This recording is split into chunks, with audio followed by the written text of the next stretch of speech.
तो hello guys, कैसे हो। आज का क्वेश्चन है ग्राफ्स का। और हमें क्या करना है, इसमें हमें ना सेंटर ऑफ ग्राफ बताना है। तो देख लेते हैं इन्होंने बोल क्या क्या रखा है। तो इन्होंने बोल रखा है कि हमारे पास नोड्स है 1 से लेके n तक। ओके, एंड इन्होंने बोला हुआ है एक नोड सेंटर में है और उससे ना सारे के सारे n-1 एजेस कनेक्टेड है। जैसे यहाँ पर देख लो पहली एग्जांपल में 2 से 4, 1 और 3, ये सारे n-1 एजेस कनेक्टेड है, इन्होंने ये बोल रखा है। और हमें बताना है कि हमें यही सेंटर रिटर्न करना है। तो आज का क्वेश्चन ना थोड़ा इंटरेस्टिंग वे में करते हैं, इंटरव्यू टाइप में। तो हम स्टार्ट करेंगे एकदम ब्रूट फोर्स से, एंड देन उसके बाद हम जाएंगे इसके एकदम ऑप्टिमल अप्रोच में जो ऑर्डर ऑफ 1 की कम्प्लेक्सिटी में होगा। ओके, तो सबसे पहले ऐसा कर लेते हैं ना, एक हम एडजेसेंसी लिस्ट बना लेंगे। एडजेसेंसी लिस्ट क्या होता है, वो उसमें होता है कि हमें पता चलेगा 2 से कौन सा नोड किस किस से कनेक्ट। जैसे 4 की एडजेसेंसी लिस्ट में 4 से कौन सा कनेक्टेड है, सिर्फ 2 कनेक्टेड है। ओके, 2 की एडजेसेंसी लिस्ट में 4 भी कनेक्टेड है, 5 भी कनेक्टेड है, सॉरी 4 भी कनेक्टेड है, 1 भी कनेक्टेड है और 3 भी कनेक्टेड है।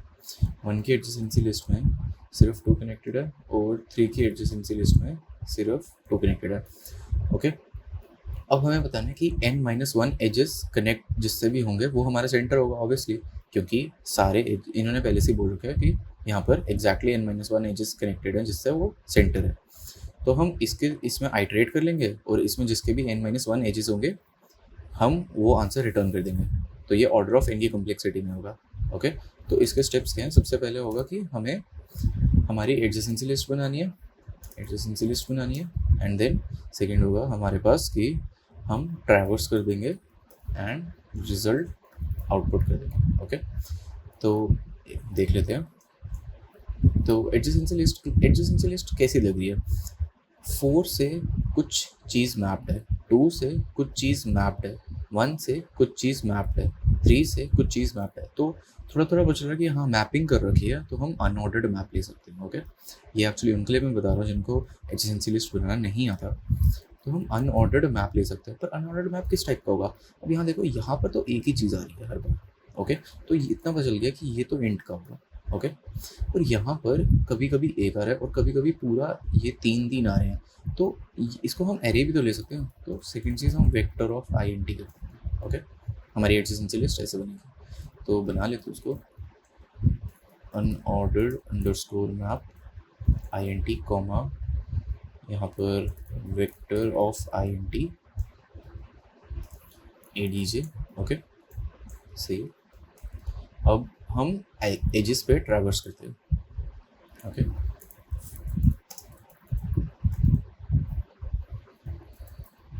फॉर ईच लूप लगा दिया। अब देखो इसमें u क्या है, u होगा H0। ये क्या चीज़ है, इन्होंने बोल रखा है एजेस एरे में ना, एजेस एरे में ऐसे दे रखी है 2, और जैसे ये एक एज है ना 4 से 2, तो उन्होंने ना 4,2 एक ऐसी चीज़ दे रखी है। तो हमारा u क्या होगा, u हमारा होगा 4 और v क्या होगा, v हमारा होगा 2। इसके नीचे लिख लेता हूँ u, v। ओके, ठीक है।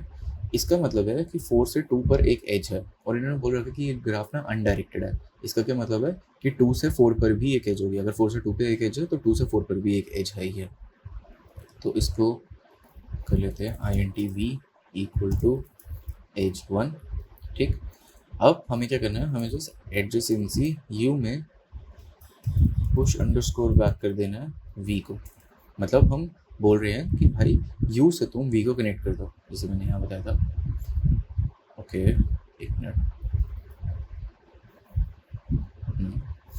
जैसे मैंने यहाँ बताया था 4 से मैंने 2 को कनेक्ट कर दिया, 2 से मैंने 4 को कनेक्ट कर दिया, 1 को कनेक्ट कर दिया, 3 को कनेक्ट कर दिया। ओके, तो यहाँ पर भी यही कर देते हैं एडजेसेंसी। अब इस बार सेकंड क्या है, ये अनऑर्डर्ड मैप है, तो V से भी U कनेक्ट होगा, push underscore back U।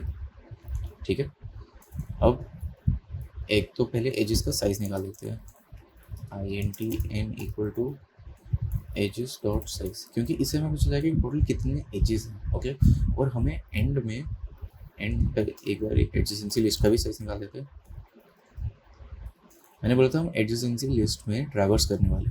Okay, for INT-I equal to 1। अब उन्हें यहाँ 1 के लिए, क्योंकि इन्होंने बोल रखा है लेबल्ड 1 से n तक है, 1 less than equal to n I plus plus. Okay,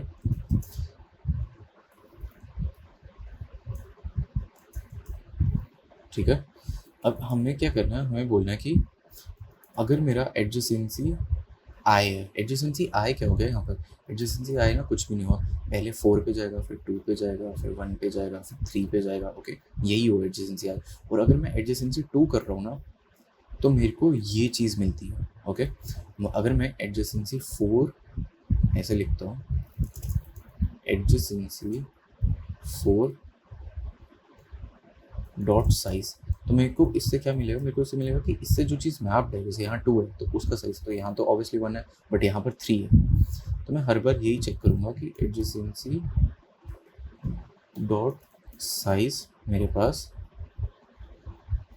equal to जब भी मेरे पास ये साइज इक्वल टू एन हो रहा है, एन मतलब बाकी सारे एजेस इसमें हैं, सॉरी n-1 आ जाएगा यहाँ पर। इसका क्या मतलब है कि इस बंदे से सारे, इस नोड से सारे एजेस कनेक्टेड है। तो यहाँ पर मैं, यहाँ पर एक वेरिएबल ले लेते हैं सेंटर के नाम से। ओके, इसमें मैं क्या, मैं सेंटर को बोल दूंगा कि हाँ भाई यही नोड मेरा सेंटर है, और फिर मैं रिटर्न कर दूंगा सेंटर को। एक बार रन करके देख लेते हैं। ओके, यहाँ पर सेमीकोलन नहीं डाला था, रन करके देख लेते हैं। 104, लेट मी सी कहाँ पर गलती हुई है।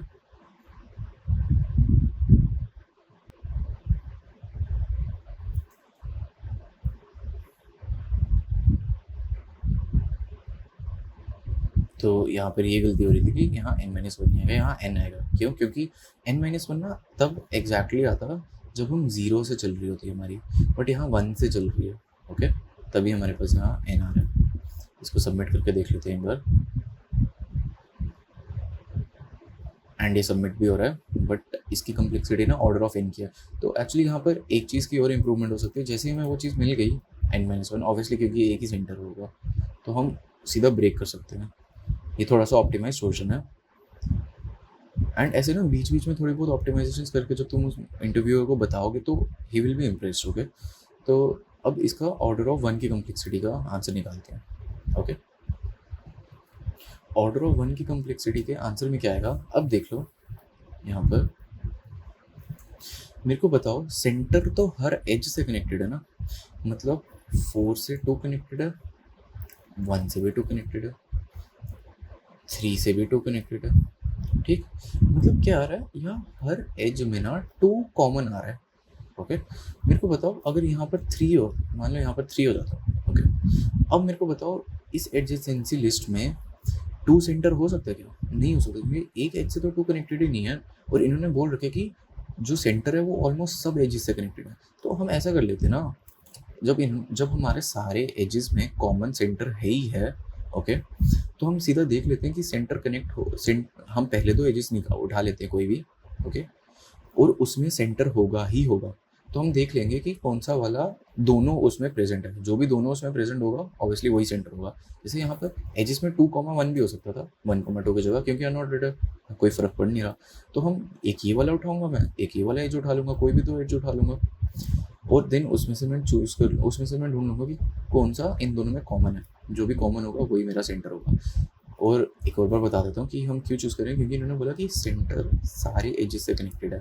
अगर वो सारे एजेस से कनेक्टेड है मतलब सारे एजेस में वो प्रेजेंट भी होगा। तो आ जाओ उसका कोड कर लेते हैं, INT-U1 इक्वल टू, और यू कैन से U1 ले लेते हैं, U1 equal to edges 0,0। Okay, 0,0 क्योंकि ये एजेस क्या है, वेक्टर ऑफ वेक्टर है। तो इसमें पहले बाहर तो एक एरे है इसमें, ठीक है, और उसके अंदर ना छोटी छोटी और एरेज है, छोटी छोटी। एक ये एरे आ गई जिसमें मान लो इन्होंने बताया कि 4,2 है, देन एक और एरे आ गई जिसमें इन्होंने बताया 5,6 है। ओके, तभी हम 0 तो 0 के मतलब 4,2 का 4th बिट्स पे जो एलिमेंट है। ओके, और अब INT-V1 में कर लेता हूँ, ओके, एजेस 0,1 होगा। और INT अब मेरे को ऑब्वियसली दो एजेस, पूरे पूरे दो एजेस चाहिए, तो इसको मैं U2 कर लेता हूँ, एजेस 0,0 और INT V2 वो होगा एजेस 1,1। ऊपर वाला भी 1,0 है क्योंकि अब हम फर्स्ट उस पर आ चुके हैं।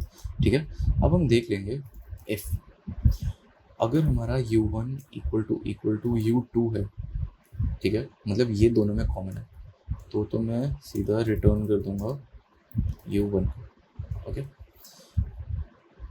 और हमारा else if U1 equal to V2 है, मतलब सेकंड वाले एज में U1 V2 से इक्वल, V2 के इक्वल है, तो यहाँ रिटर्न मैं कर दूंगा U1 को।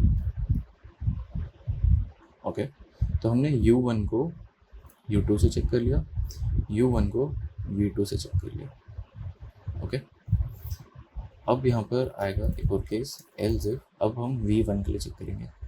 V1 हमारा पास U1 के इक्वल है, तो हम रिटर्न कर देंगे V1 को।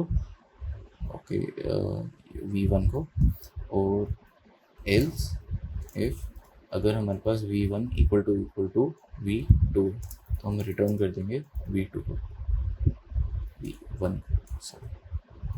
ठीक, रन करके देख लेते हैं।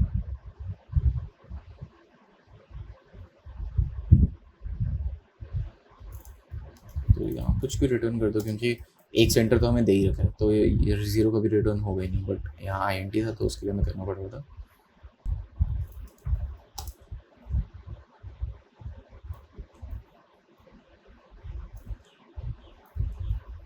ज़रा ऑप्टिमाइज कर देते हैं इसको।